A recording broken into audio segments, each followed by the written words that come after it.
I'd like to call this evening's public meeting, the Kings Local Schools Board of Education, to order. Mr. Marple, could you please call the roll? Ms. Phillips, Here. Ms. Groff, Here. Ms. Cowan, Here. Mr. Skirl, Here. Mr. Belfrom. Here. Please join me for the Pledge of Allegiance. To the flag of the United States of America, and to the republic for which it stands, one nation, under God, indivisible, with liberty and justice for all.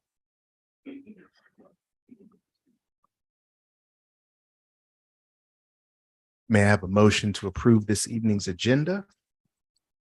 I'll make that motion. I'll second the motion. Mr. Morrow? Mr. Skirl, Yes. Ms. Groff, Yes. Ms. Cowan, Yes. Ms. Phillips, Yes. Mr. Belfrom. Yes. So next on the agenda for this evening are the reports and presentations. Looks like our first presentation this evening will be from the Rays team, which looks like has some new members who are going to crush it. Mr. Freeman. Yeah, President Belfrom, Board of Education, we are once again excited to have our Rays reps here for each of our subsequent board meetings this year to give us updates and all the great things that are happening at Kings High School. I'd like to first, before we get started, thank the Rays teachers of Ms. Eldridge, Ms. Six, and Ms. Kaufman for their continued work and support of the great things going on at Kings High School and working with these wonderful young folks. We have with us tonight Katie Gibson, Gabby Cabrera, and Taylor Kleiss to conduct the October Rays report. So welcome. We're glad you're here. Hi, thank you so much. So just a little bit about Raise Reps. This is continuing a tradition from last year, started by Grace Jones and Faithlyn Herthel. It's just to kind of highlight some of the positivity going on at the high school since it's not always seen towards the community. So thank you so much for having us. Thanks for coming. And then before we get started, we thought we would introduce ourselves a little bit. So I'm Gabby Cabrera. I'm a sophomore here at Kings. I play lacrosse. I'm on student council and of course Rays. I'm a huge mental health advocate, so I do that a lot in my free time, along with reading, writing, and traveling.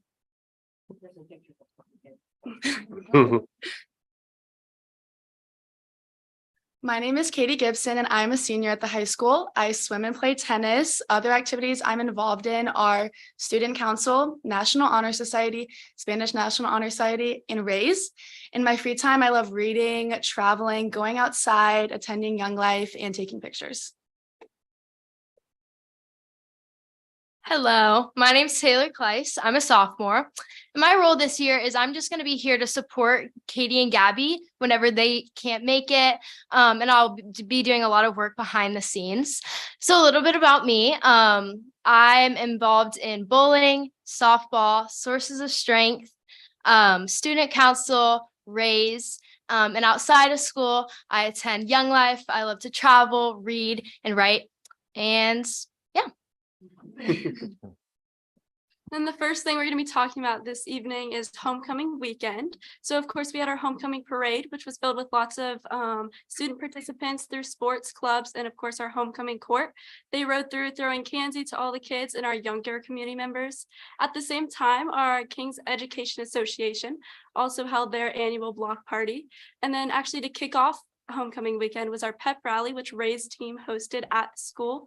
We had games, our homecoming court was announced, and then of course our cheer team and our dance team performed. And then if you wanted to see a little video of our teachers also participating, you can click that link in the top right.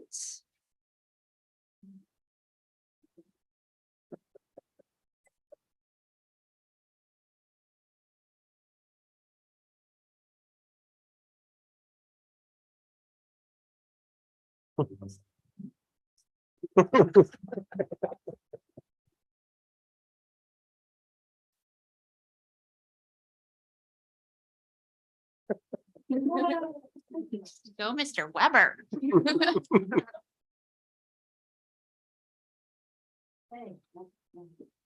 Next up with our homecoming weekend, we had the homecoming dance.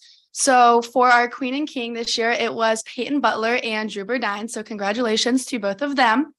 And then on Saturday, we had our dance put on by Student Council. The theme this year was Enchanted Forest, and the ballroom was decorated amazing, and the dance was a hit. All right, and moving on to our athletics. Each week, the athletic department recognizes a few athletes for their outstanding performances. This week, we had Abby Yoder, volleyball player. We had men's soccer player Levi Miller, men's golf player Austin Sarabeld, and women's golf player Sydney Lewis.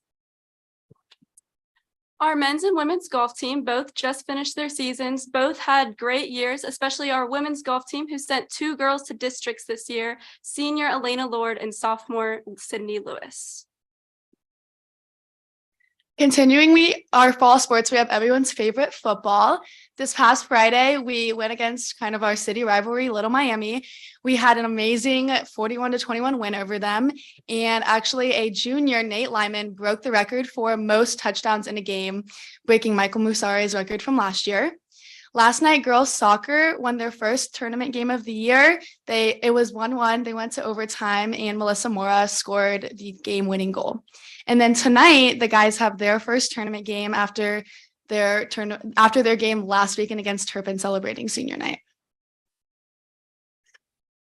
Next, we have our cross-country team who just competed in their ECC tournament this past Saturday, and they came out with amazing times.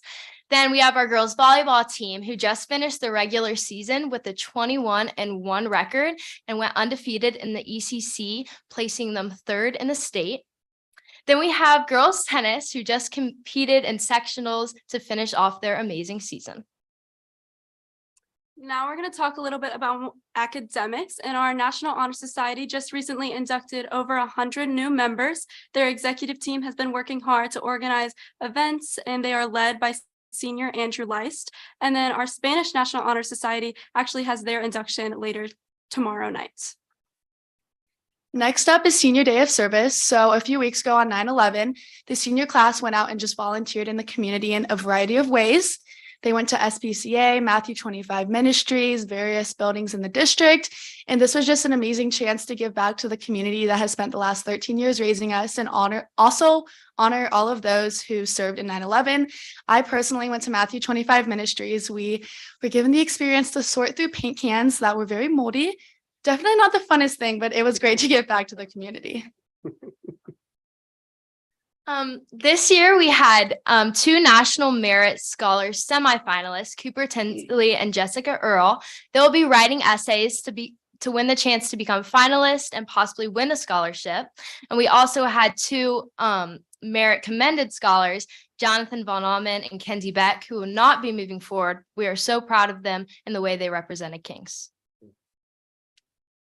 Now we're going to be talking about some clubs. So first we have our 3 foreign language clubs, Spanish, French, and German. They all gather after school and learn a little bit about the culture that they have been behind the language they learn in school. Next, our book club is reading These Silent Woods. And finally, our community service club has been working to paint pumpkins for their annual Pink Ribbon Girls fundraiser.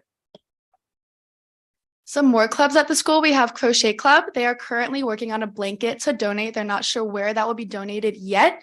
They meet after school and they are in desperate need of yarn. So if you or anyone you know has some yarn lying around, please send it to the high school. Next, new to the castle this year, we have Improv Club.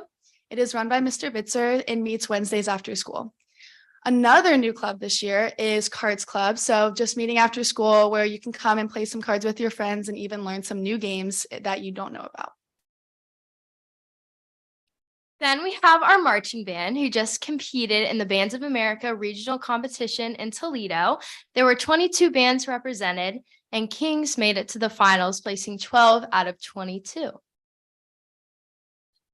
Next, our theater program is putting on a play called The Green Light. This was actually written by 2 Kings High School graduates, and they did this because most plays aren't written for high school casts or budgets. So this will be a super interesting thing. And if you're interested in come watching, they're performing November 16th through the 18th. Next up, National Art Honor Society puts on a variety of community events. This past Friday, they put on an event just for fall painting. It was a major hit. And coming up, they have an event for the junior high and high school students called Cookies and Canvas.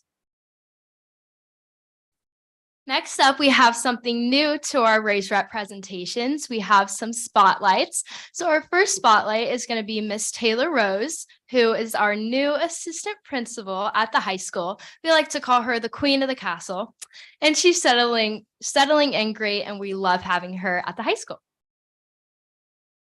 Next is our student spotlight, Julia Burke. She is a senior and is currently enrolled in our new internship class at the high school. She's been working to create new floor plans with the monkey bar, and this is a super cool experience, especially for her because she's planning on studying architecture in college. Finally, on our spotlights, we have our teacher spotlight, Mr. Kleiss. While Mr. Kleiss is not a high school teacher, he teaches 8th grade at our junior high, and recently he was re-diagnosed with cancer. So our high school teachers have been wearing blue Team Kleiss shirts every Wednesday to show our support for him. And I have a personal connection to Mr. Kleiss, and being my dad, I would just like to say the outpour of support from the community and my classmates and my teachers has been so great. And I'm so thankful to have people rallied around us as we continue this fight. And that is all. Thank you so much, and we will see you next month.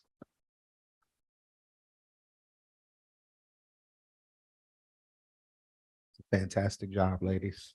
Just so you know, girls, like we look forward to this every meeting. You make our meetings, so thank you. Yes.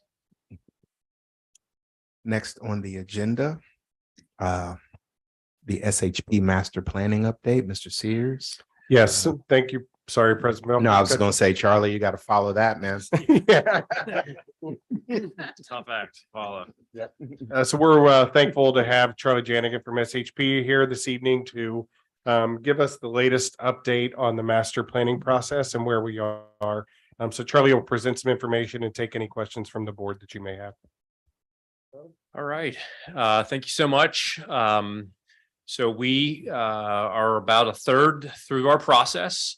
And tonight I would like to review the results from the community surveys.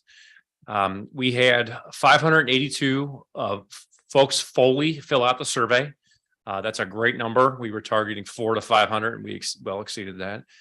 You can see on the chart that's being displayed that a large majority of it is 30 to 64-year-olds, primarily homeowners, primarily parents and staff, so that these numbers are consistent with what we've seen. Next one is just a additional way of displaying that. Next is the relationship. So we did get out and speak with students. I did speak with an architecture class. We've had a lot of parents respond, which is typical. There are some parents of non-King students, so they're taxpayers, but they live here. And we were excited to see their participation. There were King staff members, and then we made a large push to get community members, and you can see the percentages on the next one. We were targeting 10% for community members, but we got 8.76, which is still a pretty good number. And then the parent and staff breakdown is pretty typical for what we see when we issue a survey of this size. Next. This is how long you've lived in the district, and this is a real nice bell curve. You can see that we have some folks who are very new on the very recent, or 1 to 5 years, and then your more tenured folks 6 to 20 years, and then you're over 20. You're not currently living in the district is likely to be staff who took the survey, but they don't live here. So here's an additional breakdown of those numbers. So that's a nice spread. Next are the zip code you lived in. And this might seem a little bit up and down, but as you know, your district has varying numbers of zip codes. Go to the next one. This is kind of the percentages and the numbers adding up to 582. But the next one is the top number is the percentage on the top is from the survey, and the bottom one is your current percentage of your voters that are registered within those zip codes. So for the most part, they're pretty balanced. There's one in the top left-hand corner that was a little bit out, not adding up, but it was a higher percentage of people responded. But overall, the top 3 percentages are the ones in red, and those are your denser areas of the district. Next. So here's some of the information that came out of it. As you know, we work with the community advisory team, and they came up with 11 values, and we then shared those values with everyone taking the survey. And the top five from the respondents on the survey is commitment to academic excellence being number one, spaces that are safe and welcoming, number two, supporting staff, number three, innovative education opportunities is four, and fiscal responsibility is number five. So we will use those moving forward, and we'll probably be able to memorize those throughout the process because those are, reflective of everyone who's taken the survey. And this is additional breakdown of the percentages and the numbers that we saw. So here's the big thing, was the options. So you may remember that we started with 16 options and we narrowed it to 11, and folks were surveyed through 11, and which is a heavy amount, but we landed on 5, and here are the 5. Option A, which is additions, came in at 3.2. I'm going to go to the next one, which go back one. If you go to the bottom, H6 is 3.22. I'm sorry, we've got M1 and M5 3.21, so they're right there next to the 3.2. And then just above that is option H6, which is 3.22, and then the one receiving kind of the highest weighted average was the option H2, which is 3.39. Here is the way we've displayed it, since there's 5 and it doesn't really blend in quarters. So we've got the addition option, which is basically adding on to the schools that are seeing the overcrowding right now. Red reflects the additions. The next slide, please. This is the other 5. They're a little bit more unique. It's kind of nice to see them side by side. You can see the scoring, the 3.21s on the top, and then 3.39 and 3.22 on the bottom right-hand corner. And where we are right now is we are going to be sharing all of this with the CAT team tomorrow night. We are seeing this as the quantitative data, and we want to share that with the team. We also want to get some qualitative information out of them on what are you hearing? What are you hearing from your neighbors? Has there been any other subsequent discussions? Because we know there's conversations that have been ongoing, and that's the value of that team, is talking to their neighbors, talking to their friends or constituents or folks who have an interest in this. So we'll be doing that with the CAT team tomorrow, and our goal is really to leave the CAT team with potentially 3 to 4 options. And then we want to go to market at the forum on October 28th, where we will then have a survey that will basically query those 3 to 4 options that are the CAT team deems we should move forward with. So overall, we're very, very happy with where we are.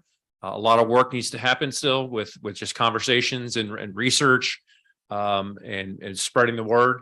But overall, we've seen a really positive response from the community. So we're encouraged with where we are. So. I'm sorry, go ahead. Nope, that's it. The floor is yours. Questions? Yeah, I had one question. Could you go back a slide, Dawn, just to start us off? So with the conceptual estimates, like how does that correlate to potential millages? It's a great question. So the first thing is conceptual estimates are as what they are. They're conceptual now, and as we gather info and start to dig deeper, we will make those obviously be as accurate as possible. On the low side for the millage, the $100 million solution is around 4.5 mils. That would be the tax ask to the community, about 4.5 mils. And on the high side, the one that's 155 is the highest. That's on the upper 6 millage, so 6.75, 6.8. There's obviously a lot of variables in calculating millage with your valuation, with interest rates, and so we are trying to be as accurate as possible, but also predict numbers that are predictable, where it's a true number from when it moves forward. Everything will fall into place. So 4.5 mils on the low end, 6.5 to 7 on the high end. Okay, thank you. Where it says unassigned buildings, Mhm. does that mean that there's a future for those buildings? Yeah, to return later? that's a great question. I would think the unassigned building comment is the statement that we've had on these has been one of the sources of greatest questions. Well, what does that mean? What are you going to do?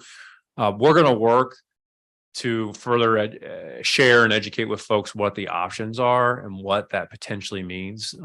The district has many options, really. So we're going to work with the CAT team and the administration to further share scenarios of what that can be. I think there's a lot of questions of going, well, can anybody move in? Can anybody take this over? And that's not the case. There could be leases to other educational institutions throughout the county. The district could just hold on to it and use that as a relief if growth continues. And I've seen that in many other districts that they ultimately move into those. There's also administrative things can happen in there as far as Board of Education functions like this, other PD type spaces. So we're going to work to clarify that.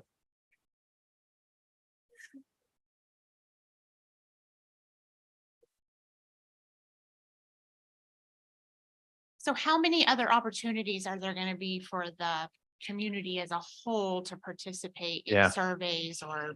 So we're going to, on October 28th is our next open forum, and we are going to, there's postcards that have gone out, and it's going to be live streamed. It's 10 a.m. on a Saturday morning. So we picked a kind of a non-traditional time to attract as many folks as possible.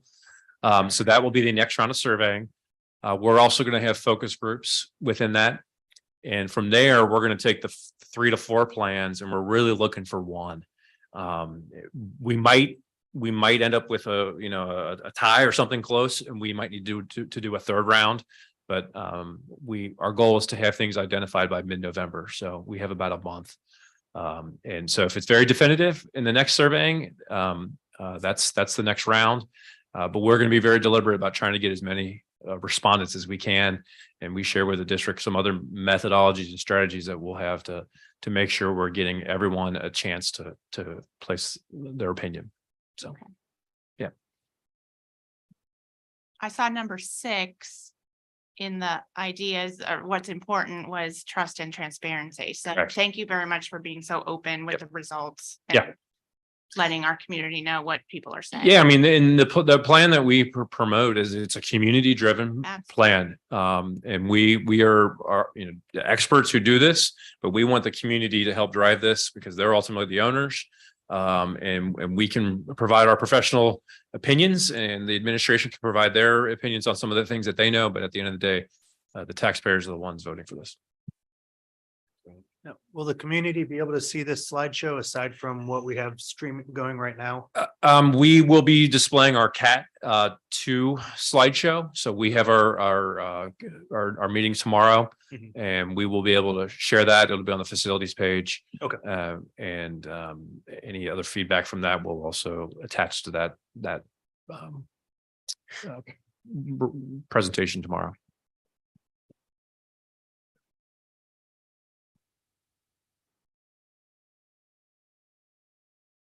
Any further questions? Okay. I think the lack of questions here just further underscores what Mrs. Groff said about the transparency Mhm. and all the conversations we've had. Yeah. So I don't think we have a lot of open-ended questions because you guys have been so. Yeah, I mean, in working with Dawn and Yeah. it's been promoted everywhere. In fact, I had someone reach out to me who I haven't communicated with in 35 years, and they live in Kings, and their daughter also wants to be an architect. So on Friday, I had a Zoom with another future architect. There's a lot in your community here, but that all came through your social media post of me talking to the architecture students at the high school. So yeah, someone reached out who said, "Oh, I went to junior high with you." And so Nice. that was 35 years ago. Wow. Last time I spoke to you. So, but it's been a great process. We're really encouraged with where we are at this point. So appreciate the support. Thank you. Thank you. All right. Next on the consent agenda are items of approval from the treasurer, which include last month's meeting notes. Oh, excuse me, I skipped public participation. I'm sorry. Next on the agenda is public participation, and we actually have no one signed up this evening, which is why I skipped it, but I didn't say it.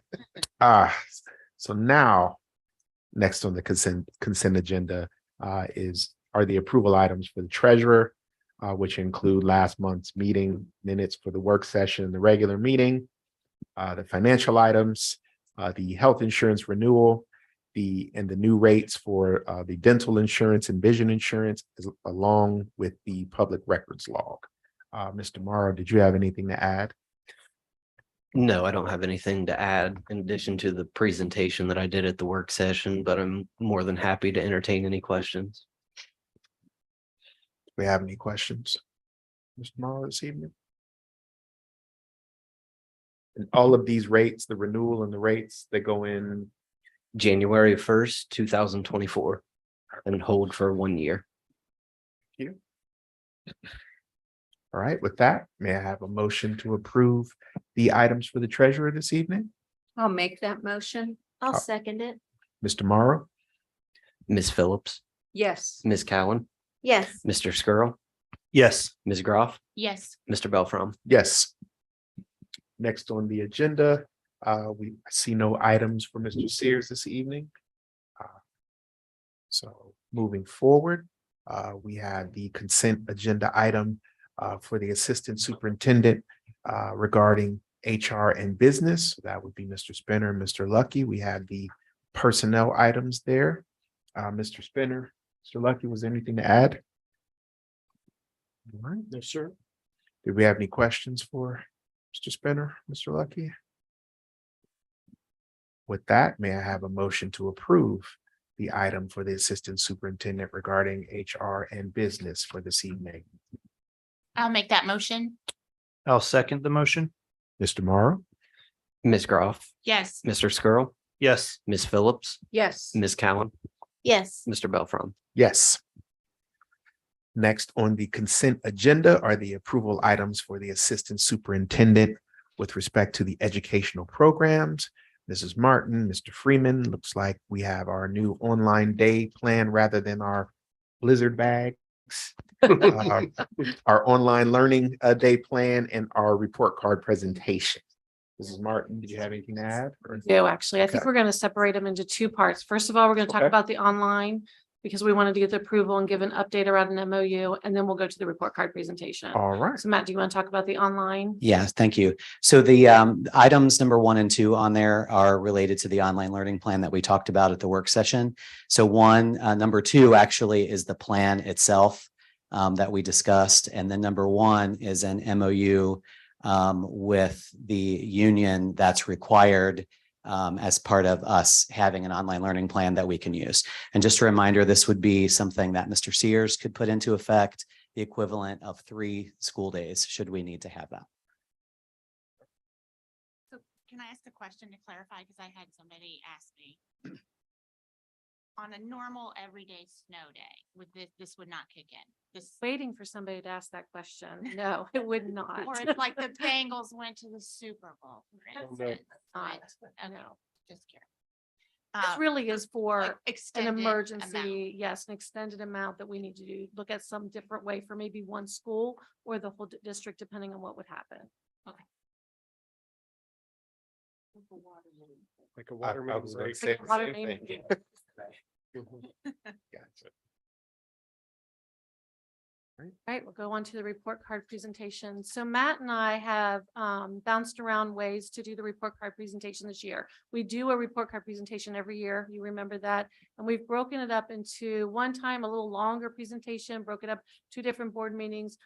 With it being so new this year, and Matt and I, if you see Matt's nice folder of all the things we're learning about the report card, because it's new and we've attended a couple new presentations on it ourselves, we're going to even break it up into more very small reports of maybe 10 minutes. That way we don't go on and on into one area, but stay with one subject and kind of give you what the public can see, as well as what we behind the scenes are doing with that. So this is our first attempt just to give you the overview of the report card and go into just achievement tonight. And that's why Matt is up there. He looks like he's about ready to start singing. We want to do. I mean, I'm so excited to have a microphone tonight like this, because, I don't know if I can compete with our race team, but I'm going to try. I don't think I can, but they were awesome, weren't they? They were really awesome. Matt, you want to use the live, what the public can see also that we can share. Yes. Yeah, So I'll so let Matt take that's it. why I changed to move up here. So we've got the presentation, and when you all look at it, in your board docs, you'll notice that there are probably a lot of blank slides there. And so our intent is, as we go through each month, we'll be adding to this same presentation. So then at the end, we'll have everything all together that that you could see to refer back to, or members of the community can refer back to as well. But I wanted to pop up here to the computer because I wanted to spend a little bit of time going live on the website, and because it really just gives a nice graphical representation of the component we're going to look at tonight. And then I'll show you kind of some of the live components of that, or pieces of that piece of the report card. So as Dana said, the report card actually last year was new in terms of the way the accountability pieces kind of were reported by the Ohio Department of Education. And so the big change was a move away from letter grades that we had previously to a system of rated stars. So we are now in a star system, and those star systems, there are 6 components that make up the report card, and those are all listed here. And then there are components, 6 components, and then there are a number of measures that are kind of help to make up the rating scale. So we've got achievement, progress, early literacy. You have the college, career, workforce, and military readiness component, graduation, and then gap closing. So there are, of the 6 components that make up our accountability for report card purposes, 5 of them are reportable right now with stars. And then 1 is just report only. So it's just information and is not rated yet until next year. So next year we will have a star rating on those 11 measures that make up the college, career, workforce, and military readiness component. So when you look at each of those components, the overall rating is based on a weighted scale. So when you look at the first 2 components there of achievement and progress, you can see that each of those components are weighted 28.601. So that's added up to about 57% of our overall report card is related to is made up from these 2 components, which really talk about the academic pieces of what happens in the district. Then you have gap closing, early literacy, and graduation that make up the balance of that. And then next year we'll add the career, military readiness factor that will be kind of reconfigured a little bit. But so that's how we get our overall rating. So this is a snapshot from the district page that we're going to look at live on the Ohio Department of Education website in just a couple minutes. But this is the overall rating for our district. So the most stars you could receive were 5. And so for the overall rating, which is new this school year, it allows for half stars. So they have an algorithm that kind of creates the scale for how you achieve your points and get your rating. And so Kings Local School District received 4.5 out of 5 stars. And so this page actually gives you kind of the overall snapshot for all the reportable components. So for achievement, we received 4 stars, progress 3 stars, and so on, if you go through and look at this. So one thing I want to point out in the top there, it says 4.5 exceeds state standards. And that's kind of some new thinking with regard to the accountability piece. So when you look at the star system 1 through 5, if you have 3 stars, then that's considered meeting state expectations. And then anything above that, so 4 stars or 5 stars, is exceeding expectations. And then anything below 3 means that you've got some level of work to be concentrating on with regard to the accountability pieces. So that's something that's new. So Kings did receive 4.5 out of 5 stars this year. So this is kind of one snapshot of accountability. And as Dana said, we could go way in the weeds about this because we are learning about it as well. And there are lots of technical documents, and these technical documents are available on the website if anybody is interested to kind of dive into those.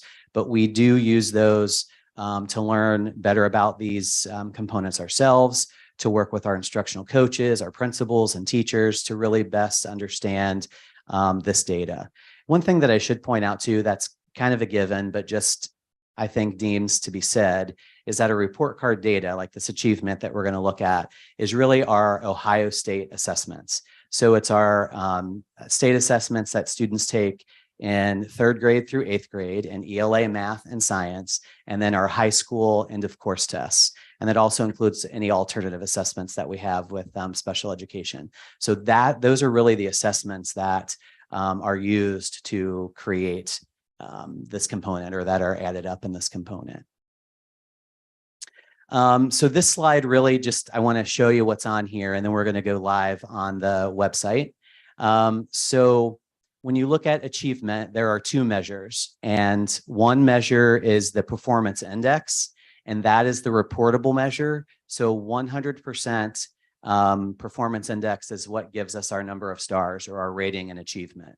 Something that's reportable to us, and the next graph actually kind of demonstrates that pretty clearly, I think, for us, are the performance indicators. And so the performance indicators are the percent of students who scored at a certain level, proficient or above. So we'll look at that in a second, but that's also new. In previous years with the achievement component of the report card, there was a weight between the indicators reported and the performance index, but now it's all performance index. So what this shows you, the first pie graph is just the tests by proficiency level. So you have untested, which are the students that didn't take an assessment at all the way up through the different levels, limited, basic, proficient, and the highest being advanced plus. Advanced plus is kind of an extra bump in weight that students who are formally accelerated, so they've been identified as gifted, and they have been accelerated in a subject or a grade and are taking an assessment other than originally what they would have taken. So an example of that would be all of our students who are in 6 AA math right now at Columbia. Those students take the 7th grade math assessment. So those students all get an extra bump if they score advanced, which is the highest level on their assessment. So if they get advanced and they're formally accelerated with a plan, then we actually get a little more weight for students who perform in that area. The bar graph on the right just gives points by proficiency level. So that kind of just gives a nice graphical representation. You can see that we have a pretty large number of students who scored advanced across the board. So 35.8% of our students were advanced, 26.6 were accomplished, and 24.1 were proficient. So we're pretty proud of that. I'm going to go ahead and go live because I think these bottom portions are showed or understood better if you look at the website. Oh God, when I tested this out early, I kind of panicked for a hot minute because it didn't work. It didn't work. So yes, thank you, ODE. So this is the site that anybody can go to on the Ohio Department of Education website. You can look up King's, you can look up any of our buildings, but this just gives you the achievement piece, which is all we're going to talk about tonight. But you can kind of see, as I pointed out to you, you've got those 2 measures. You've got performance index, and then you have the performance indicators. So when you look at, again, just performance indicators, this table down here at the bottom gives kind of a nice little representation of how we received our 97.5 points. So with performance index, you get a weighted score for the percentage of students that scored in that particular area. So when you look at this, the only area where you don't get any credit per se for students taking a test is if they don't take it at all. So any student that sits for an assessment gets some credit. So that's the limited score with the 0.3 at the bottom, all the way up to the weighted of the advanced plus that I just talked about at a 1.3. So you do those calculations, add them up, and you get your 97.5 points possible. And then that's divided by and this is something that's new also, that's divided by the maximum number of performance index points, which is 108.8. So that can fluctuate because that number is based on the average of the top 2% of performance indexes across the state of Ohio. So last year's performance index was a little different. It all used to be calculated out of a maximum of 120. And so that's changed. So now they take the top 2% to get that number. So that's where this 108.8 looks like. So you do that, you get 89.6, 90% gave us 5 stars. So we were almost there, 89.6. So that just kind of gives you an idea of how that's calculated. And then just real quickly, want to let you know about the performance indicators that are report only. So these are the percentages of students who scored proficient or higher on the assessments. And if you just kind of look at one of the tabs there, you've got some trends.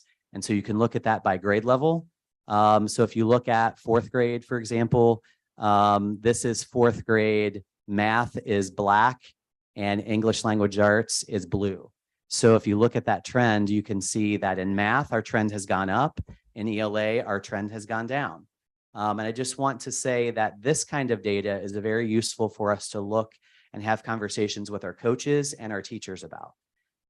So when you look at this, you can see that the trend data from the year from 22 to 23 dropped a little bit in 4th grade. So that gives you data points and things that you can talk about to figure out like, why did this happen? And so if you look at the website, you can look at each grade level and high school. You can look at the indicators. There's some comparison of year over year and how we compare to similar districts in the state. I do want to point out, if you looked at this, we are always consistently performing above state average in Kings. So that yellow bar, we're always higher than that in every area. And then just achievement levels. Again, this just kind of breaks down, and this is 3rd grade, but each of the grade levels is there. You can see the breakdown of those performance levels.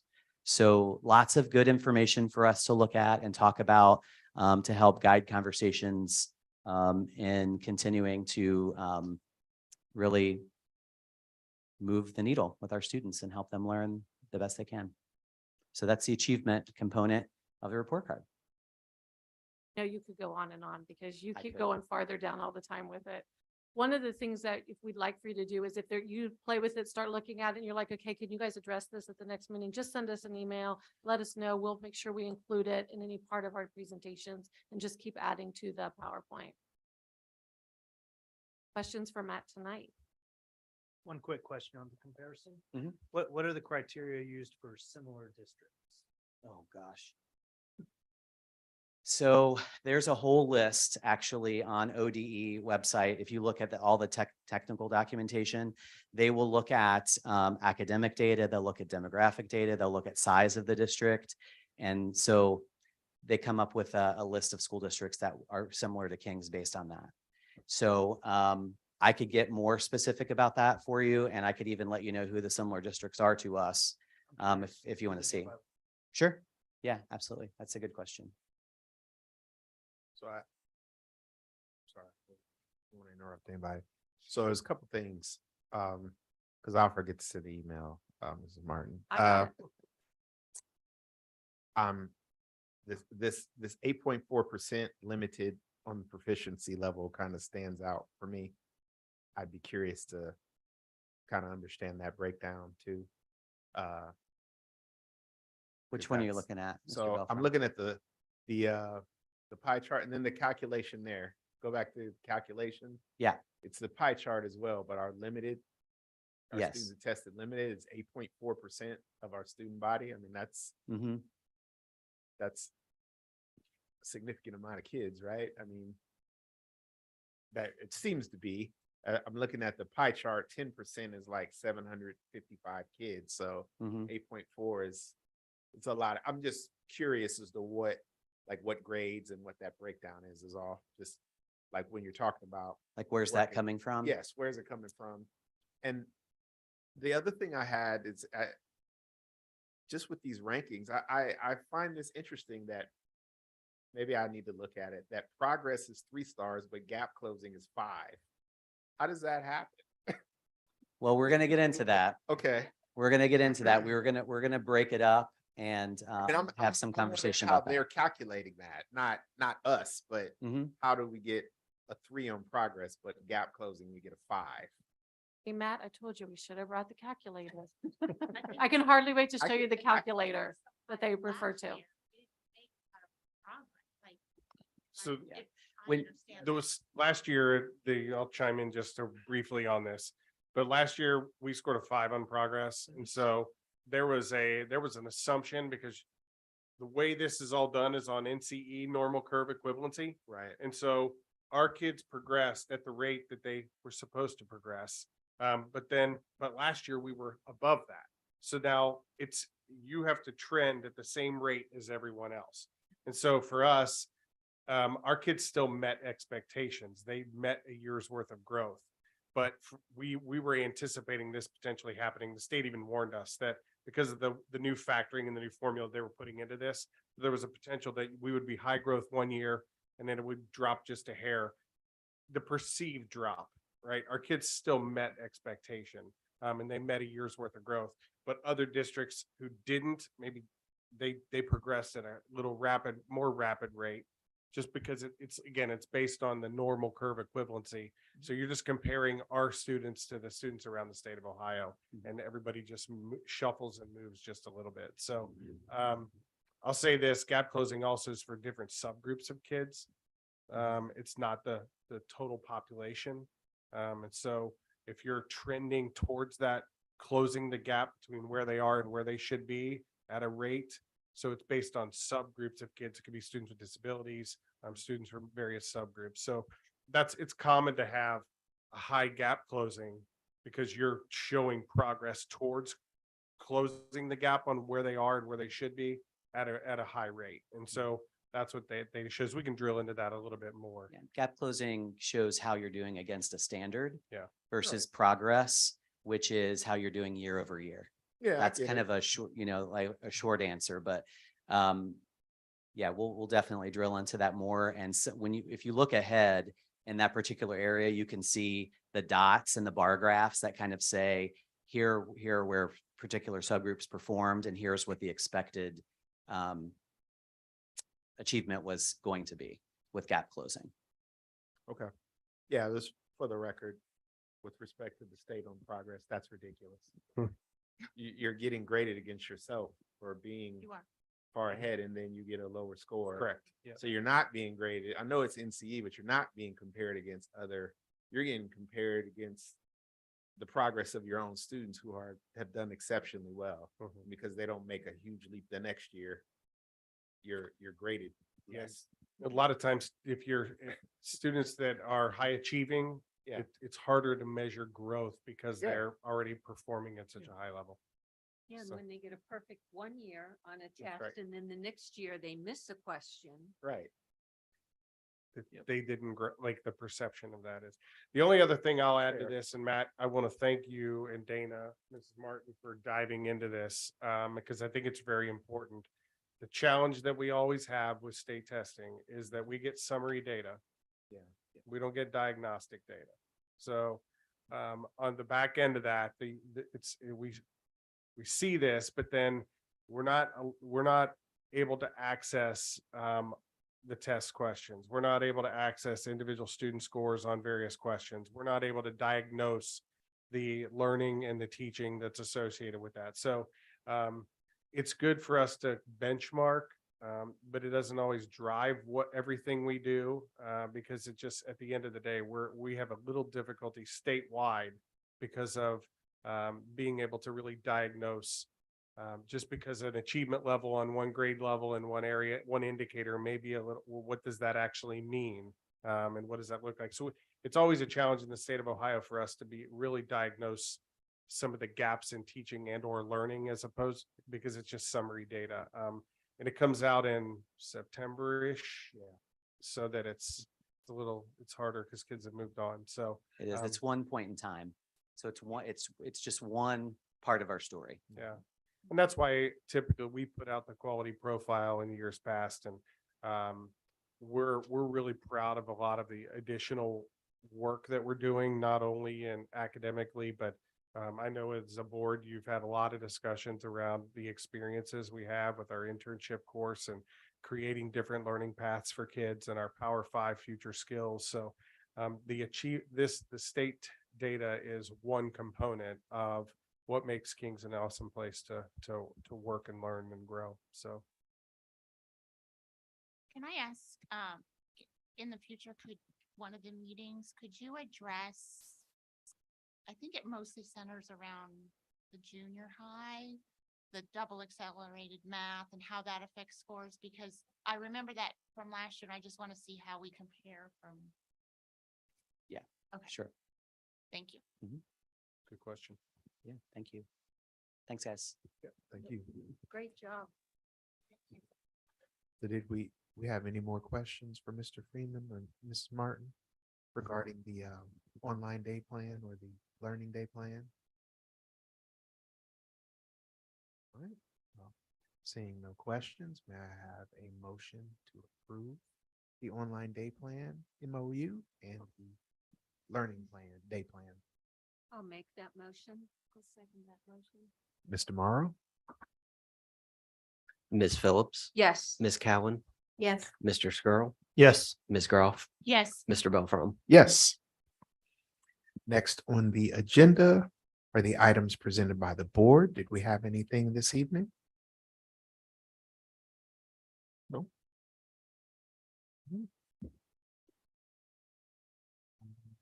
Next on the agenda is the legislative update. Mr. Skrull? Thank you.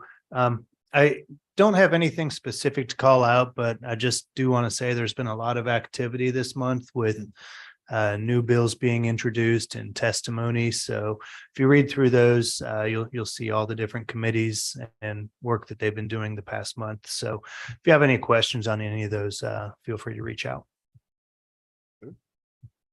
Any questions for Mr. Skrull? All right. Next on the agenda is the Student Achievement Liaison Update. Mrs. Phillips?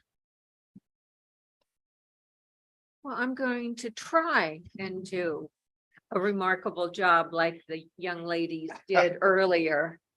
But first off, in October, big shout out, congratulations to Officer Downs. He has been across the entire district and then most recently just at the high school for a total of 11 years.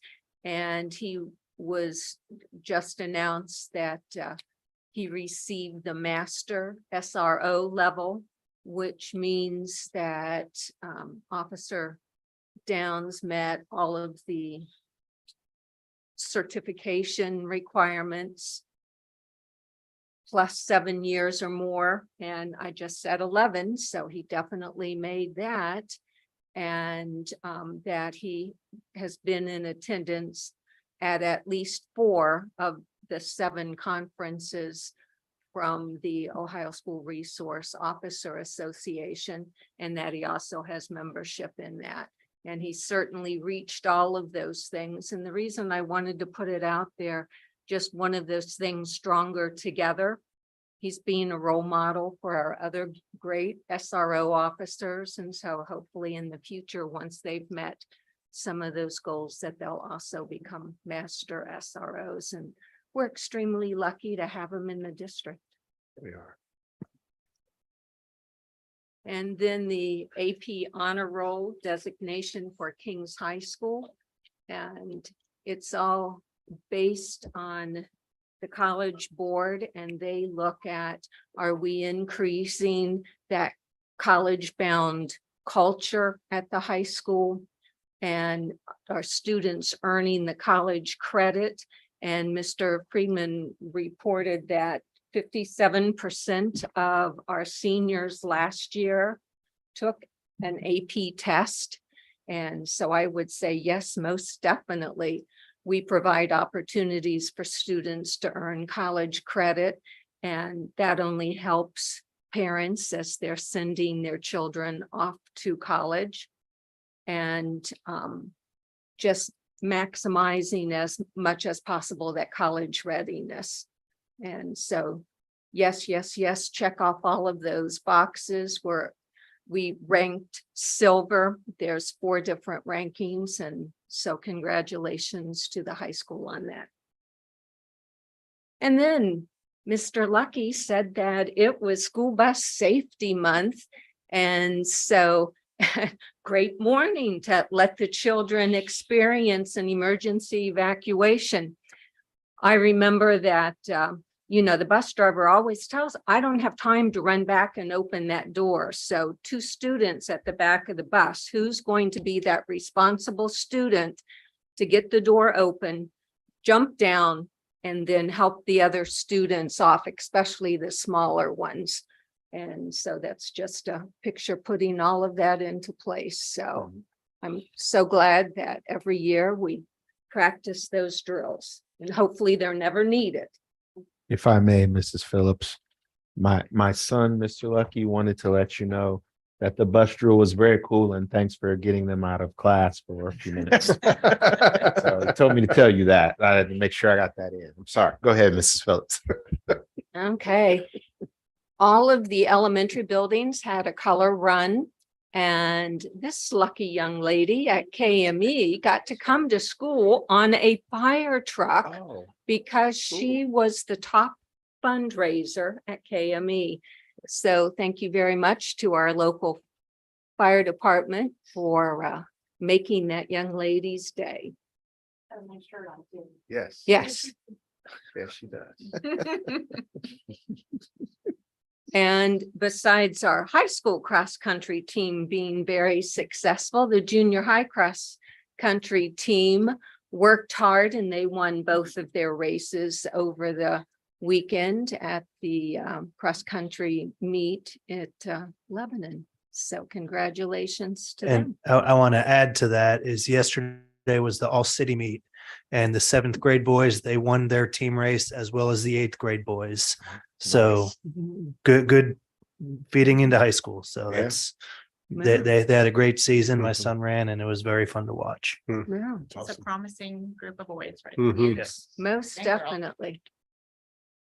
And the high school art honor society puts on during the school year some different programs. The one that you're viewing now, Mrs. Cook said was kind of Halloween themed, and parents can sign up to go and do crafts with their students, and you can see some jack-o'-lanterns and paintings and just students and parents and the children just really enjoying the time at the high school. And the next one is December the 6th in the high school cafeteria. Just make sure and register ahead of time.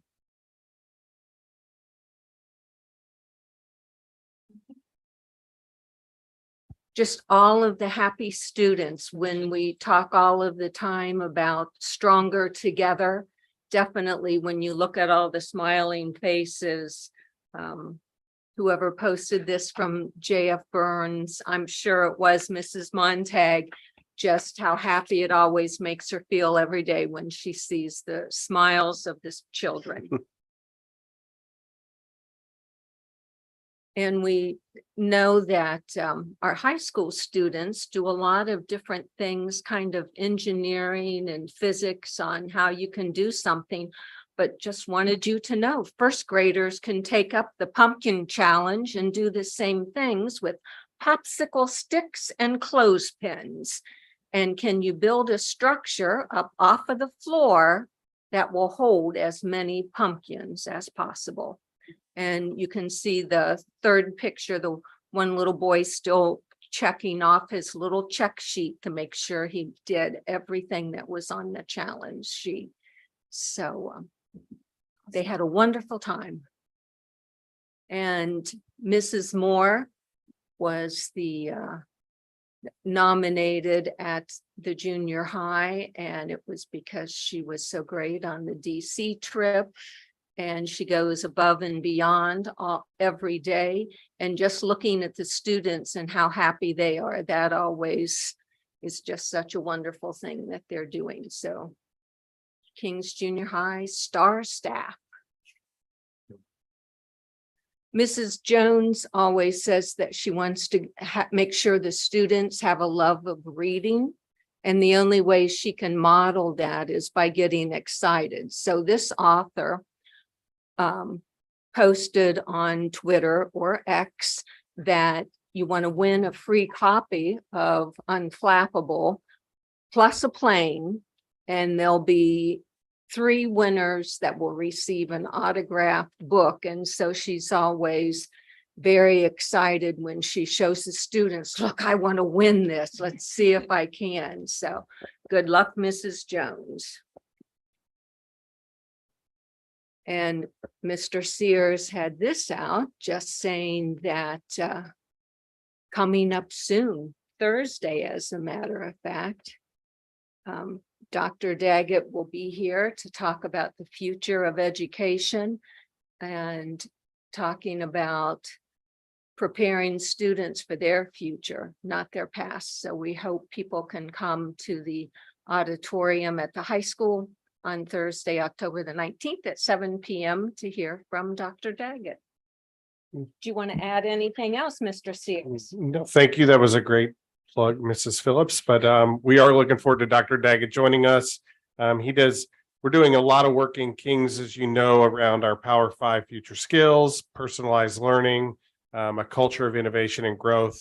And with the emerging technologies of AI that we're all immersed in society, Dr. Daggett does a great job of outlining the impacts that technology are having on students and how we as education will navigate the future moving forward with the implications of AI and other emerging technologies. So would love the community to come out on 7 o'clock, October 19th, Thursday.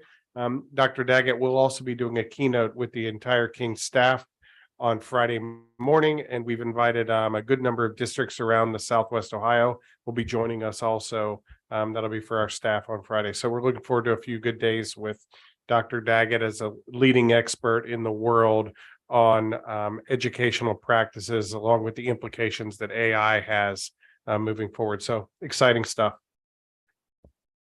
Okay, and next we have pizza with J.F. Burns principal, Mrs. Montag, and just a few very excited students that they were able to have pizza outside with the principal on a nice day. And this one I really liked, when you talk about getting children or students involved in real life activities. The Team 8 Blue had their river trip this year, and you can just see from the students that they were really into finding creatures in the water. And Project Lead the Way, Mrs. Indris just wanted to thank Beacon Orthopedics for the great experience, and they got to do lots of different things. They were performing dissections, and if you look at the pictures closely, most of those are our students. You can pick out Dr. Fishbeck and some of the other assistants there, but most of them were our students. And so learning how to make dissections, suturing, and the knee. So that was a very nice experience, and thanks to Beacon Orthopedics for having all of us students attend. At Columbia on October the 9th, Mrs.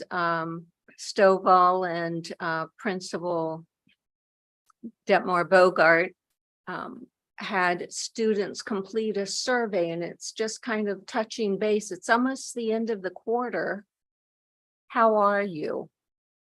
And it was just kind of open-ended. Here's a survey. Parents received the surveys a few days later. And so it's just kind of a temperature check of the students, just because as they're growing, especially fifth and sixth graders, seems like they change every day.